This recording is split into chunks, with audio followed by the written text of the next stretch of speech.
आज तो बहुत तेरे को से नहीं एठो बेही जसो नमूनो।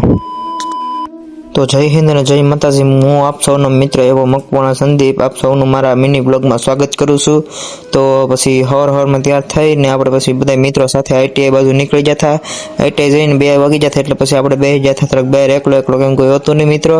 પછી આ મિત્રો યાર આપણને લિફ્ટ મળી ગઈ એટલે પછી આ મિત્રો યાર બાકાજી બોલાવતા આપણે આવી જતા। ઉના આવીને આપણી બસમાં બેહીને આપણો સીટ લઈને પછી આપણે આવી જતા। આપણે શું કે ગુજરાતી ગીતોને યાદ કરતા કરતા પછી આપણે નથી હાલી નીકળ્યા તો આપણે ગોબર કાકા મળી જતા। પછી ગોબર કાકાને આપણે શું કે ટ્રેક્ટરમાં બેઠી અને પછી આપણે આવી જતા। ઘરે આવીને પછી જોયું તો આપણા જે ગોપાલભાઈ હતા, ગોપાલભાઈ આપણે હાંકતા હતા ટ્રેક્ટર એટલે પછી હું આવી જતા। અહીંયા આપણે ખડ ભેગું કરવા ત્યારે મને એટલો લાગ્યો તો હું પછી આ એરડાને આમ શું કે સાયા પછી હેઠો બેસી જતો। પછી હું જીતુ કાકા આવી જતા ભગીરથ બાજુ થોડુંક આવું કામ હતું, કામ કરી પછી હું આવી જતો ભગીરથે આવીને ખબર પડી તો જીતુ કાકા નાસ્તામાં ગયો, નાસ્તો કરી અને પછી હું જીતુ કાકા નીકળી જતા ઘર તરફ બાજુ। ઘરે જઈને થોડુંક કામ હતું, કામ પતાવીને ગોપાલભાઈ આપણે ટ્રેક્ટરમાં બેસીને હાલતા